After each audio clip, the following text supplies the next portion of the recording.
bwe bagenda okubeera nga bakola wano olwe mbadde njagala mbatwaleko oluguudo lw'Ekinaawa ne luyita Mugongo, oluguudo olugenda kubeera nga lukolebwako. Manyi tujja ne tubalaga wano nga tebinnatandika, so ngenda kulambuza oluguudo luno olugambye okubeera nga lugenda okukolebwa wano.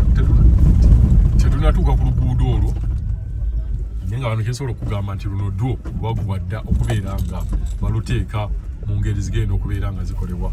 Oluguudo luno lwe lw'Ekinaawa oba kale tugambe Nakawuka Kinaawa n'ogwe Nateete, naye nga luyita mu Kinaawa mu ttawuni luno.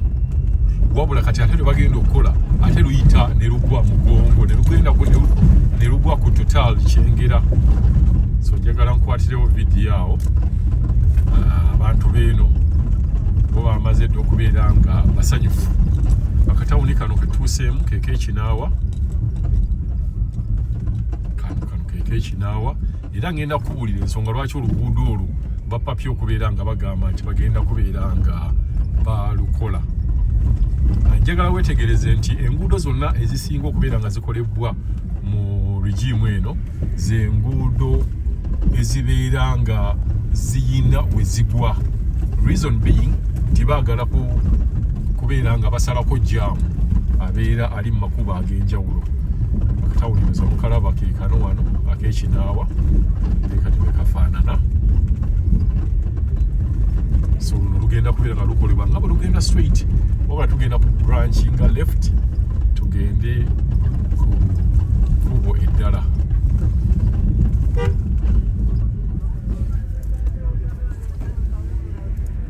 Ng'abunduza mukalaba akatale k'Ekinaawa ne Kinaawa fueling station yawo FS. So ekkubo erigenda okukolebwa eribadde terimanyikiddwa litandikira wano. So ngenda dibayisaamu saabali ku kkubo lino abasuubira okugula mwenna mubeere nga muli basanyufu.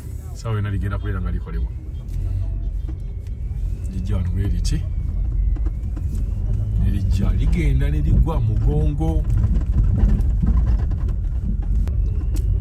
Ligenda wano bwe liti eno ku bantu abamu ababeerayo abagagga beeno nga mugagga wa Kidda Walime Bakery abeera sayidi zeeno Kinaawa High School Mugongo campus nayo nja gibalaga naye eri eno then akatawuni k'e Mugongo. Sekuba erigenda kubeera yiyita wano weriti wano wa mwami Kidda Walime waawaawo emakaaga awo. So tugenda bwe tuti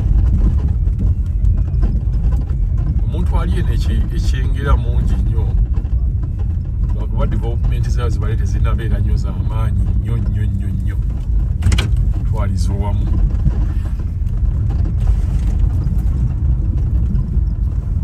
Kinaawa High School Mugongo campus yeyaawo ino wano.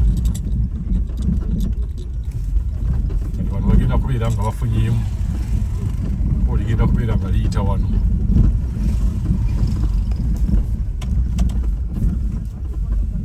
Yeyaawo Kinaawa High bali awo bagizimba.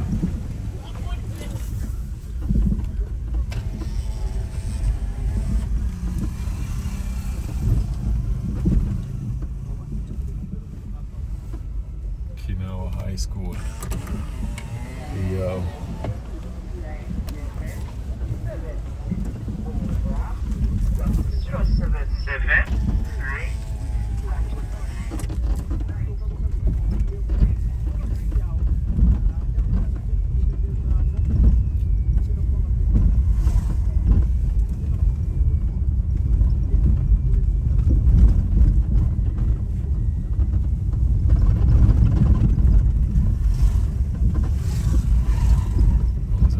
Okuzimba akalina nago bagatandiseeko eno sayidi eno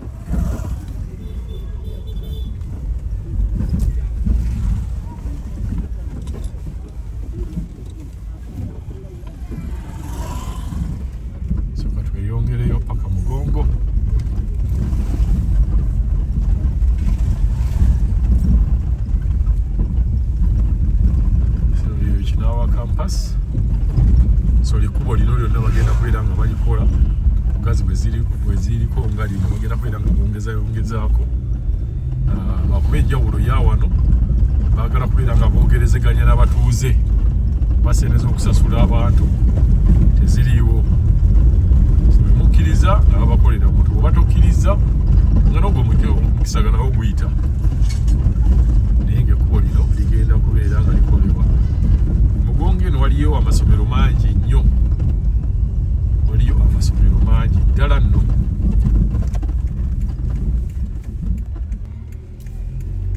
eyongereyo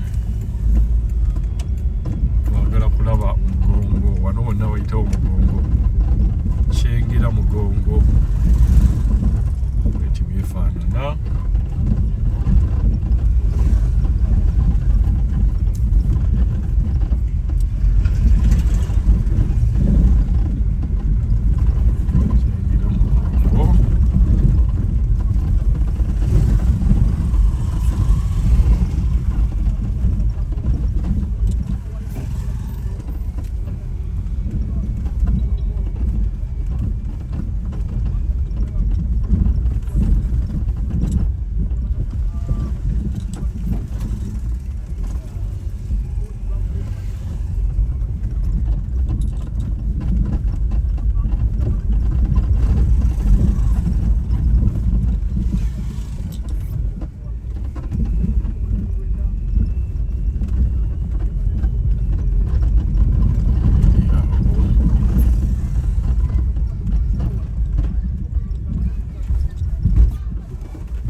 waliyo ennyumba mujjukira bwe baagira Pastor Yiga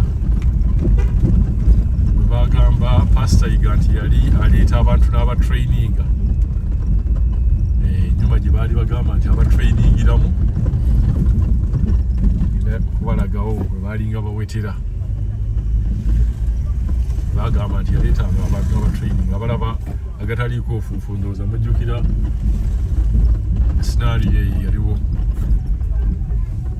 aleeta abantu okuva mu kyalo n'abatraininga ebyokwogera ebyokukola ebyebyewunyo naye kyonna gye kiri omusajja yali bwakabi omusajja yali asesa abamu ku ffe twali tumumatira Pastor Yiga rest in peace so wano oba okkirira wano bwe watyo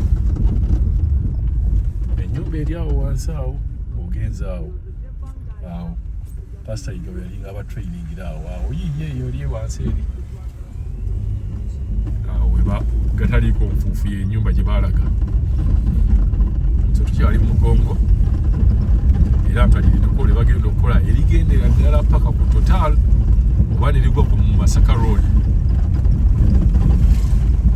bwe watyo bwe bafaanana olaba abantu bangi yaterindako kukola saayiibwe gendera ddala kubeera nga eno kakati okufunayo ploti bantu bangi bungi naye nga rent abadde akyaliko wansiko eriyo eno eya mugongo Kyengera ebadde ekyaliko wansiko awo naye ng'oinvestinga kuba kati kasaba amala okukola ekkubo lino weebalipa ate rent agenda kubeera nga alinyirawo kuba kumpi nnyo kukirira bukirizi wano ng'ova ku Masaka Road kati ng'abantu abali wano oba otambula teyeetagisa na booda kati wano wetutuuse oba teweetaaga booda okirirawo bukirizi mpozi mu mwambuka bw'obeera mukazi wa lubuto n'olinya ka booda ate infact oyinza n'okutraininga n'obeera nga olinnya wano bakuyita kumenyeka bazi b'embuto bagaba balina okumenyeka oba okubamenya kati wano oba olinnya bulinnya wano n'obeera nga otraininga akasozi kano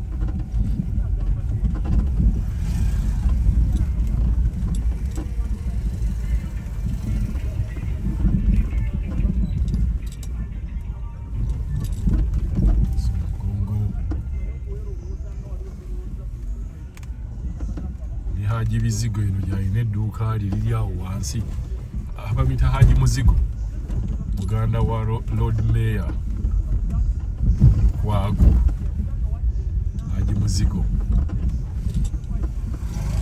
yaze.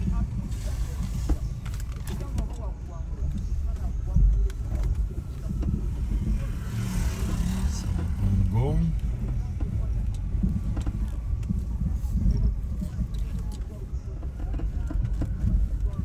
Kasita otandika okulaba obumotoka obwo ng'omanya ki? Kasita obulaba alaba obwo obukoze accident.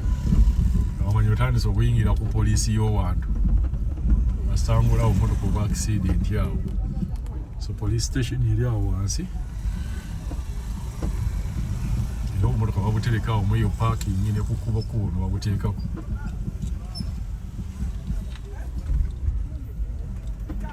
Police station Kyengera yawo. Yawo. You know what? Polisi yawo.